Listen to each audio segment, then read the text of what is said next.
We are delighted to be joined here at ASCO 2014 by Dr. Adam Brufsky from the University of Pittsburgh Medical Center. Thank you, sir, for stopping by. You're welcome. Thank you very much. Let's talk about your work with breast cancer. Sure. Where do you think we are right now? I think we're in actually a pretty good spot. I think the vast majority of women who are diagnosed with breast cancer in 2014 will be cured. I think that there still are some areas that we need to work on, specifically in the treatment of metastatic disease. But I think that I would say that the vast majority of women who come to my practice, probably 80–90%, are going to be cured.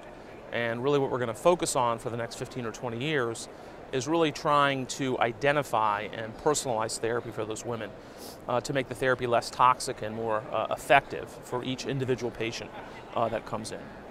Let's talk about durational hormone therapy. How important is this in both adjuvant and metastatic breast cancer Well, let's patients? talk with the adjuvant setting to start. I think that initially the trials that are now 30 years old showed us that when you look at tamoxifen, for example, 2 years is better than 1 year, and 5 years is better than 2 years. We now have data that was presented actually at this meeting a year ago and at San Antonio 2012 that suggests that 10 years of tamoxifen are better than 5. And in fact, ASCO just changed their guidance on this actually around this meeting that suggests that most premenopausal women who are estrogen receptor or who have estrogen receptor positive breast cancer in the early setting should actually go on to at least 10 years of therapy.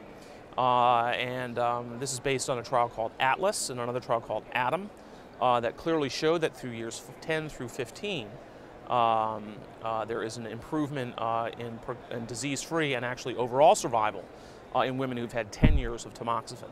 Now the problem with that, unfortunately, is that if you give a woman 10 years of tamoxifen, especially if she's postmenopausal, the risk of uterine cancer and blood clots does go up. So these are things we need to worry about. But the bottom line is that it is extremely important, I think, that most women have at least 5 years of endocrine therapy, and that's aromatase inhibitors as well for the postmenopausal women, and potentially even 10, although we don't have data on that yet.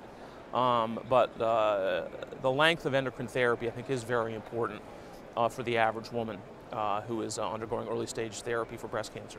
So with the added length of therapy, what's being done for those who experience side effects? Because well, it's an interesting question. I mean, you know, even though we say that people should have endocrine therapy for 5 to 10 years, it turns out there are studies in particular with the aromatase inhibitors that suggest that up to 40 to 50% of women stop taking their aromatase inhibitors within a year of therapy. And in fact, in tamoxifen, it's probably like 20 or 30%. So women are clearly not taking the full amount of therapy that we prescribe. And there's a lot of reasons for that. I think that hot flashes can be fairly severe. I think that other side effects of low estrogen like vaginal dryness can be severe. And we really have lots of therapies, I think, around to try to kind of ameliorate those side effects. But I think it really does require an extensive discussion between the physician and his or her patient to really go over the side effects, to really have women come in every 4 to 6 months during their endocrine therapy to ask them whether they're having side effects. Are they taking their endocrine therapy? Because we do have things to ameliorate a lot of these things. One issue that has come up recently, actually, it's kind of interesting, is that tamoxifen, for example, its activity is inhibited by certain inhibitors of an enzyme CYP2D4 in the liver. And some of those inhibitors are antidepressants. And so a lot of women actually come off of their endocrine therapy because they don't want to change their antidepressant. So if you're on an antidepressant that does inhibit the CYP2D6, and there's a couple that do, you have to come off your endocrine therapy. I mean, you have a choice. Either switch your antidepressant that's been working very well for a long period of time, or stop your endocrine therapy, and a number of women stop their endocrine therapy. It turns out that there are other therapies available now, for example, teremethine, which is actually metabolized by a different enzyme, CYP3D, I think it's CYP3D4, if I'm not mistaken, or in the liver, not CYP2D6. And as a result, these inhibitors of the CYP2D6 enzyme don't interfere with it.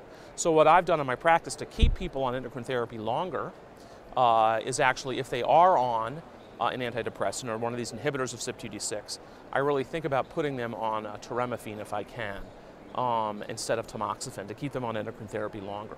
So there are a number of things that we're trying to do, at least in the adjuvant setting, to keep people on endocrine therapy. In the metastatic setting, it's a little bit different. I think most women will stay on it. They'll put up with any side effects they have. Generally, the reason we switch or change or stop endocrine therapy in women with metastatic breast cancer is more because it doesn't work anymore. And there's a lot of strategies we're using now, other novel agents, such as everolimus, such as palbociclib, to try to extend the period that women can be on endocrine therapy in the metastatic setting. Your juggling act never ends, does it? No, it doesn't. Absolutely not, no. Dr. Brufsky, thanks for stopping by and joining us. You're more than welcome. Thank you very much. Very good. Good.